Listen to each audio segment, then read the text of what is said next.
মহারাজ একটা কথা বলবো? বল। আপনাদের তিনজনেরই ছদ্মবেশটা কিন্তু দারুণ হয়েছে, কাউকে চিনতে পারা যাচ্ছে না। না চিনতে পারাটাই তো দরকার। এখানেই নামিয়ে দাও। মহারাজ, এবার আমাদের নামতে হবে, আমাদের পরীক্ষাটা দিতে হবে। চলো মন্ত্রী, তুমি আমার পেছন পেছন এসো। মন ভরে তোমার পরাজয়টাকে উপভোগ করো গোপাল। ঠিক আছে।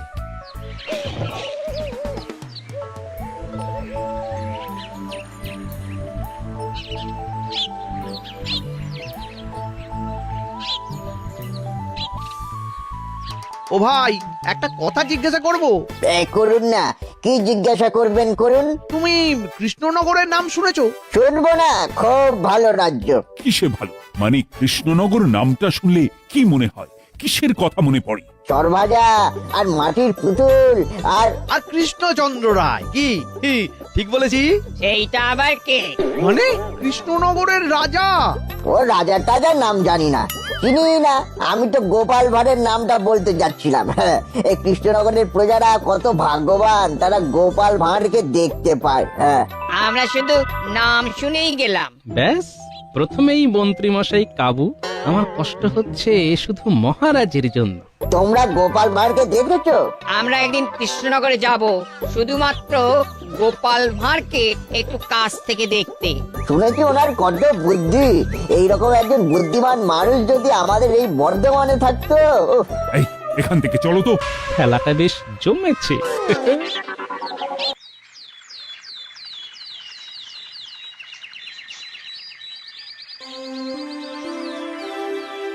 পণ্ডিত মশাই, এই শ্লোকটার অর্থ বুঝতে পারছি না। কোন শ্লোকটার কথা বলছিস?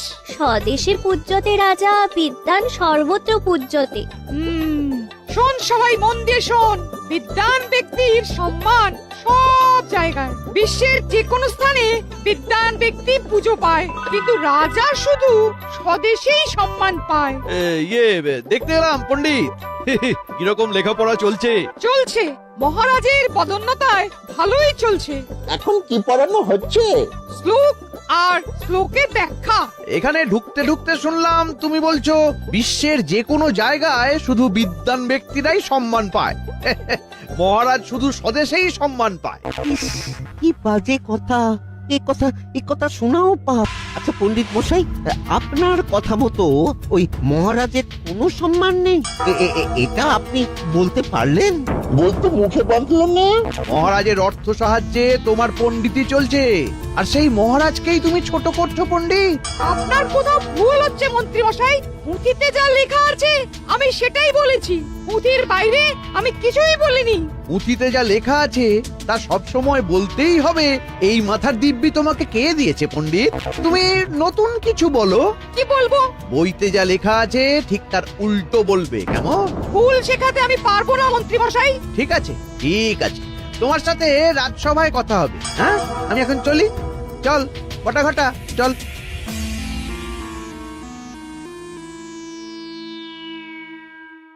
পুঁথিতে যা লেখা আছে তা সত্যি, ভুল শিখবি না, ভুল জানবিও না। শুনে রাখ, বিদ্বান ব্যক্তির সাথে কখনো কারো তুলনা হয় না। যারা প্রকৃত বিদ্বান তাদের সম্মান সারা বিশ্ব করে। আর আজ এই পর্যন্ত, ঠিক আছে?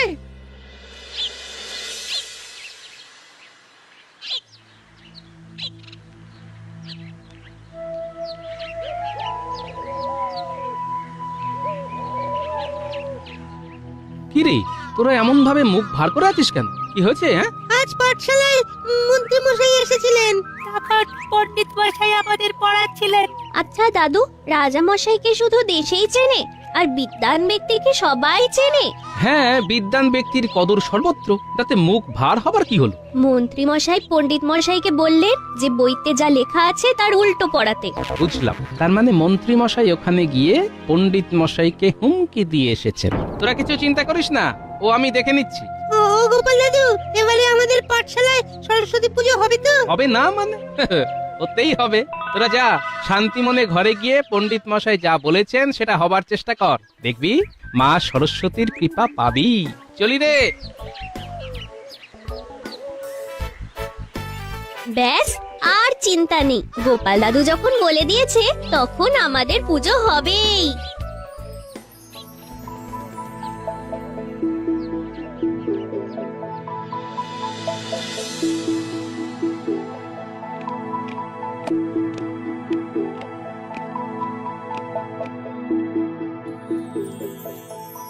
মন্ত্রী আজকে সভা শুরু করো। মন্ত্রী মশাই শুরু করার আগে আমার একটা নিবেদন আছে মহারাজ। কি নিবেদন? মহারাজ, ওই বসন্ত পঞ্চমী তো এসে গেল, পাঠশালাতে তো বিদ্যাদেবীর আরাধনাটা করতে হবে। হ্যাঁ হবে তো। ও পণ্ডিত, কবে পুজো? পুজো আর 10 দিন বাকি। কাজ শুরু করে দাও। আজই পুটোপাড়ায় গিয়ে একটা ভালো প্রতিমা পছন্দ করে অগ্রিম দিয়ে দাও, আর খাজানজিকে বলে যা লাগে নিয়ে নাও। এই বিষয়ে আমার কিছু বলার আছে মহারাজ। এই শুরু হলো মহারাজের কান ভাঙানি। উফ, সত্যি পারেন বটে, লাগানো ভাগানে একদম সর্বশ্রেষ্ঠ। আগের কথাটা আগে হোক মন্ত্রী মশাই, এত তাড়া কেন? না না না না না, আগে আমার কথা হবে, তারপর মহারাজ সিদ্ধান্ত নেবেন পণ্ডিতের পাঠশালায় সরস্বতী পুজোর জন্য মহারাজ অর্থ দেবেন কিনা। বলো মন্ত্রী, তোমার কথাটাই আগে শুনি। মহারাজ, এই পণ্ডিত তার ছাত্রদের কি শেখাচ্ছে জানেন? কি শেখাচ্ছে? আপনাকে অশ্রদ্ধা করতে, অসম্মান করতে। বলে কিনা রাজা শুধুমাত্র নিজের দেশেই সম্মান পায়, আর এই পণ্ডিত সারা বিশ্বে যেখানেই যাবে সেখানেই পুজো পাবে। ভাবুন। পণ্ডিত, তুমি বলছো এই কথা? পুটি একটা শ্লোকের অর্থ জানতে চেয়েছিল, স্বদেশে পূজ্যতে রাজা, বিদ্যান সর্বত্র পূজ্যতে। এর গুড়ো অর্থটাই আমি বলতে চেয়েছিলাম। দেখুন মহারাজ, দেখুন আপনার সামনে আবার বলছে স্বদেশে পূজ্যতে রাজা, এই কথাটার বাংলা করুন। ভালো করেছো মন্ত্রী, আমাকে সাবধান করে দিয়ে। আমি তোমার প্রতি খুব প্রসন্ন হয়েছি। এবার কি করা যায় বলো তো মন্ত্রী, তোমার অভিমত জানাও। পাঠশালার অনুদান বন্ধ করে দিন মহারাজ। শিক্ষা খাতে আর একটা মোহরও আপনি ব্যয় করবেন না। পণ্ডিত, মন্ত্রী কথা শুনলে তো? আজ থেকে তোমার পাঠশালার অনুদান বন্ধ হলো। এ আপনার কেমন বিচার হলো মহারাজ? একদম সঠিক কাজ হয়েছে গোপাল। যে পুঁথি মহারাজকে অসম্মান করে সেই পুঁথির পঠন পাঠনের কোনো প্রয়োজন নেই। মন্ত্রী, ভেড়া পিটিয়ে সমস্ত রাজ্যবাসীকে জানিয়ে দাও যে আজ এই মুহূর্ত থেকে রাজ অনুগ্রহে যেসব শিক্ষা প্রতিষ্ঠান আছে তাদের অনুদান বন্ধ। যথাজ্ঞা মহারাজ।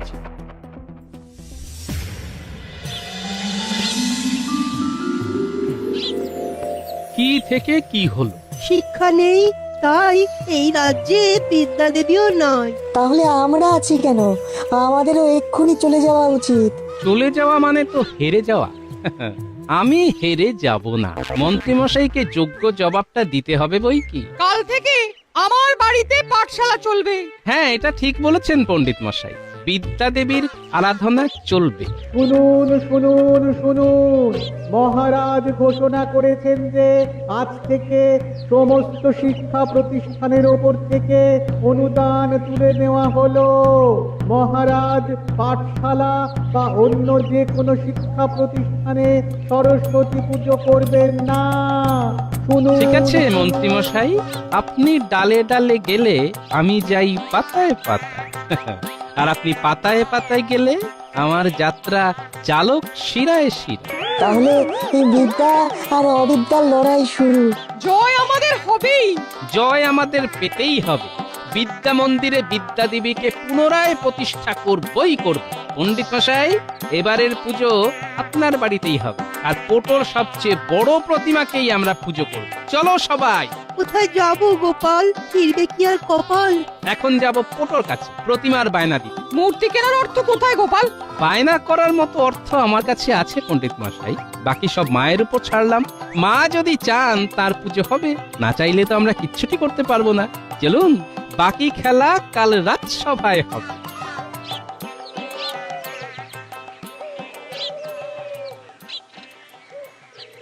শুনুন শুনুন শুনুন, মহারাজ ঘোষণা করেছেন যে আজ থেকে সমস্ত শিক্ষা প্রতিষ্ঠানের ওপর থেকে অনুদান তুলে নেওয়া হলো।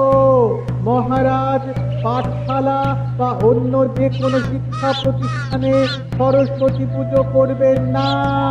শুনুন শুনুন শুনুন। যা চলে শিক্ষায় কোপ, এটা মহারাজের কেমনতর ব্যবহার। কাকা কি বলে গেল? অনেকগুলো কথা তো ঠিক বুঝতে পারলাম না। কোন কথাটা বুঝলি না মা পুঁটি? শিক্ষা প্রতিষ্ঠানের উপর থেকে অনুদান তুলে নেওয়া হলো, বাকি কথাগুলো বুঝেছি। মহারাজ আর কোনো পাঠশালায় অর্থ সাহায্য করবেন না। তার মানে আমাদের পাঠশালায় এবার সরস্বতীর পূজা হবে না। কিন্তু গোপাল দাদু তো কথা দিয়েছে যে আমাদের পুজো হবেই। গোপাল দাদু যখন বলেছে তখন পুজো হবেই হবে। আমাদের গোপাল হয়কে নয় করতে জানে আর নয়কে হয় করাতে জানে। ও যখন বলেছে পাঠশালাতে পুজো হবে তখনও হবে। ও তোরা নিশ্চিন্তে থাক।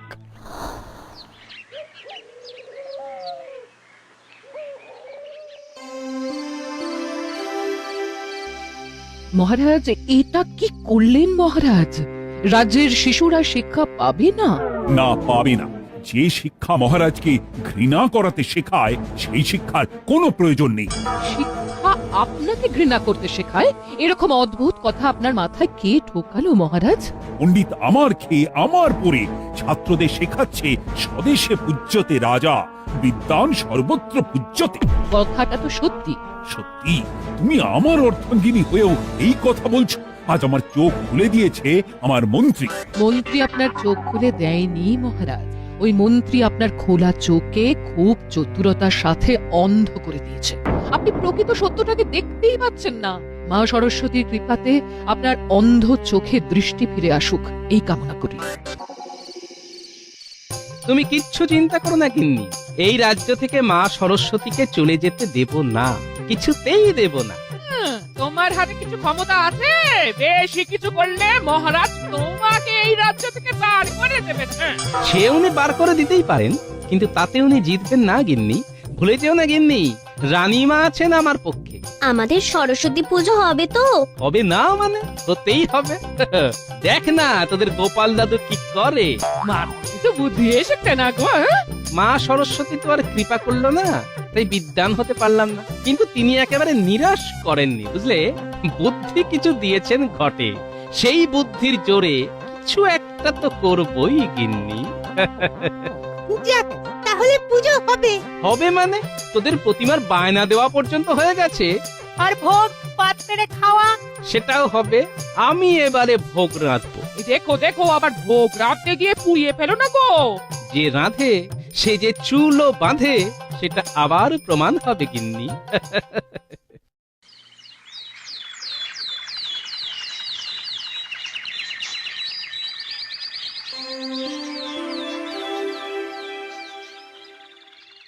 মহারাজ, কাল যে কথাটা নিয়ে এত আলোচনা হলো, সেই কথাটা নিয়ে একটা পরীক্ষা হয়ে যাক। কি পরীক্ষা? কি পরীক্ষা সেটা বলার আগে একটা আর্জি আছে মহারাজ। বলে ফেলো। সবটা শুনে কিন্তু রেগে গেলে হবে না, সবটা সহজভাবে নিতে হবে। নেব। মহারাজ, আপনার রাজসভায় আপনার ছত্রছায়া থেকে আমার কিছু পরিচিতি হয়েছে। সবাই বলে নাকি আমার বুদ্ধি আছে মহারাজ। বুদ্ধি নয় গোপাল, ওগুলোকে কুবুদ্ধি বলে। তাই সই, কুবুদ্ধি। তা দেশের বাইরেও কিছু মানুষ আমাকে ওই কুবুদ্ধির জন্যই চেনে। উড়িয়ে পেঁচিয়ে কথা না বলে সোজা কথা এসো। মোদ্দা কথাটা বলো তো। হয়ে যাক মহারাজ একটা পরীক্ষা, দেখি আপনাকে কতজন চেনে আর আমাকে কতজন চেনে মহারাজ। তার মানে তুমি দাবি করছো তুমি বিদ্বান? গোপালও বিদ্বান আর আরশোলাও পাখি। হ্যাঁ মহারাজ, আমি দাবি করছি আমি বিদ্বান, পুঁথিগত আমার কোনোই জ্ঞান নেই। সেই জায়গায় আমি একেবারে নিরক্ষর মহারাজ, কিন্তু মানুষের দৈনন্দিন চলার পথে যে বুদ্ধির দরকার হয় সেটা আমার আছে। কথাই আছে না, বুদ্ধিতেই সিদ্ধি। বুদ্ধি আছে যার, বল আছে তার, এই কথাটা সবাই বলে বারংবার।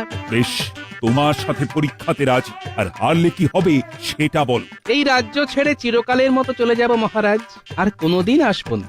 আর জিতলে মহারাজ তোমার খুশি মতো যা চাইবে তাই পাবে। ঠিক আছে মহারাজ, আমার চাওয়াটা বলে দিই, খুব ছোট্ট চাওয়া। পাঠশালার পুজোটা প্রতিবারের মতো ধুমধাম করে যেন হয়। ঠিক আছে, তাই হবে মহারাজ। তাহলে কাল থেকেই আমাদের পরীক্ষা শুরু হবে। আমরা প্রথমে যাব বর্ধমান রাজ্যে, তারপর খাম্বাজ। বর্ধমান রাজ্যে? বাহ বাহ বাহ বাহ! বর্ধমান রাজ্যে মহারাজকে সবাই চেনে। খাম্বাজ রাজ্যের লোকজন আমায় ভালো চেনে। একজন রাজাকে চিনবে না, তা আবার হয় নাকি? এবার পরীক্ষার নিয়ম কানুনগুলো শুনুন। আমরা তিনজনে যাব। তিনজন কে কে? আমি, আপনি আর মহারাজ। তিনজনেই ছদ্মবেশে যাব, আর একটাই প্রশ্ন করব। কি প্রশ্ন? কৃষ্ণনগরের কি বিখ্যাত?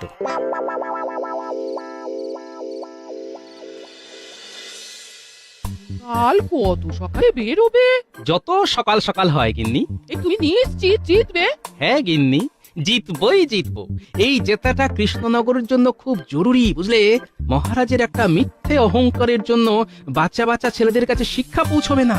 এটা হতে পারে না গিন্নি। খুব অসম লড়াই করতে নেমেছে গোপাল, আমার কাছে হেরে ভূত হবে। এই প্রথমবার আমি আপনার পরাজয় চাইছি। এই রানী, আমি জিতলে তুমি নিশ্চয়ই খুশি হবে। অবশ্যই। কি আর করব, আপনাকে মিথ্যে বললাম। আপনি কাল কখন রওনা দেবেন মহারাজ? সূর্য ওঠার পর। এতদিনে গোপাল নিজের পায়ে কুড়ুল মারলো। করে গোপাল হেরে যাক এটাই চাই। হারবে তো বটেই। গোপাল বিদেয় হলে কত নতুন নতুন ভাবনা আছে, সেগুলো সব পূর্ণ করতে হবে। চলো গিন্নি, আজ একটু তাড়াতাড়ি শুয়ে পড়ি, কাল খুব সকাল সকাল বেরোতে হবে না? ওহো, আজ খুব খুব আনন্দ করে ঘুমাবো গোপালের চলে যাওয়ার আনন্দে।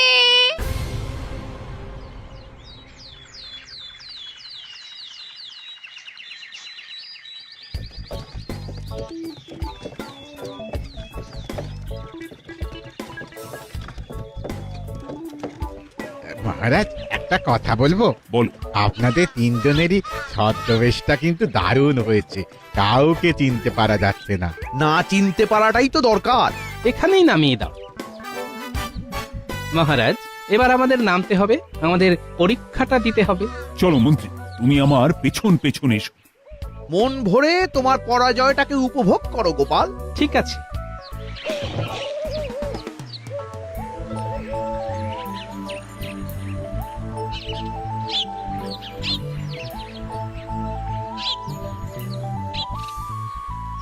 ও ভাই, একটা কথা জিজ্ঞাসা করব। করুন না, কি জিজ্ঞাসা করবেন করুন। তুমি কৃষ্ণনগরের নাম শুনেছো? শুনবো না, খুব ভালো রাজ্য। কিসে ভালো? মানে কৃষ্ণনগর নামটা শুনলে কি মনে হয়? কিসের কথা মনে পড়ে? সরভাজা আর মাটির পুতুল আর আর কৃষ্ণচন্দ্র রায়। কি ঠিক বলেছি? সেইটা আবার কে? মানে কৃষ্ণনগরের রাজা। ও রাজা টাজার নাম জানি না, চিনি না। আমি তো গোপাল ভাঁড়ের নামটা বলতে যাচ্ছিলাম। এই কৃষ্ণনগরের প্রজারা কত ভাগ্যবান, তারা গোপাল ভাঁড়কে দেখতে পায়। আমরা শুধু নাম শুনেই গেলাম। ব্যাস, প্রথমেই মন্ত্রী মশাই কাবু। আমার কষ্ট হচ্ছে শুধু মহারাজের জন্য। তোমরা গোপাল ভাঁড়কে দেখেছো? আমরা একদিন কৃষ্ণনগরে যাব শুধুমাত্র গোপাল ভাঁড়কে একটু কাছ থেকে দেখতে। শুনেছি ওনার কত বুদ্ধি। এইরকম একজন বুদ্ধিমান মানুষ যদি আমাদের এই বর্ধমানে থাকতো। এই, এখান থেকে চলো তো। খেলাটা বেশ জমেছে। ওখানে কি যে হচ্ছে কিচ্ছু বুঝতে পারছি না। আমার মনে হচ্ছে আমাদের গোপালই জিতছে। তাই যেন হয়। চলো পোটো পাড়ায়, আমাদের কাজ আমরা করি। হ্যাঁ, গোপাল একটা দায়িত্ব দিয়ে গেছে, এটা আমাদের পালন করতেই হবে। মনটা খুব ভালো লাগছে, বুঝলি? আরে আমারও সকালবেলা একটা স্বপ্ন দেখে ঘুম ভেঙেছে। ভোরের স্বপ্ন কিন্তু সত্যি হয়। কি দেখলি? কি দেখলাম? দেখলাম কি ওই পণ্ডিত মশাইয়ের বাড়িতে সরস্বতী পুজো হচ্ছে। গোপাল দাদু ভোগ রাঁধছে, মহারাজা রানীমা এসে আমাদের সাথে ভোগ খাচ্ছেন। গোপাল দাদু ঠিক জিতে ফিরবে, আমার মন বলছে।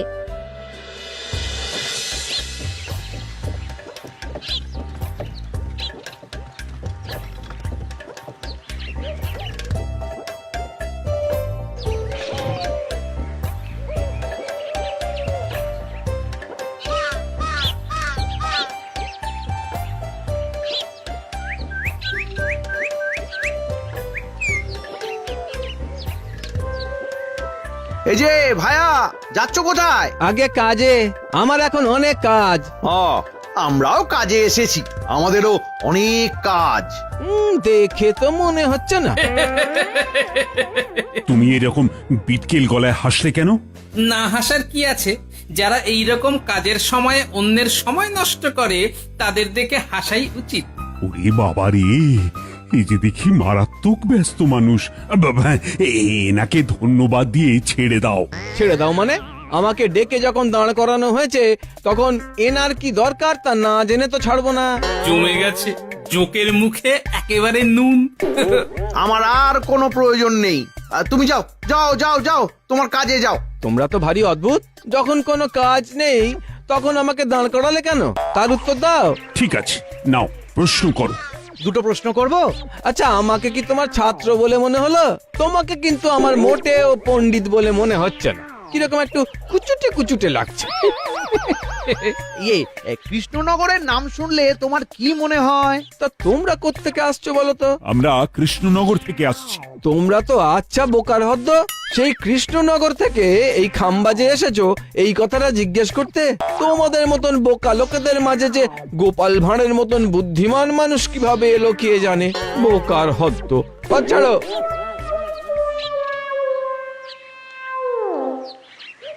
ফিরে চলো, আমি আমার উত্তর পেয়ে গেছি। কি উত্তর পেলেন মহারাজ? দেশে পূজ্যতে রাজা, আর বিদ্বান সর্বত্র পূজ্যতে।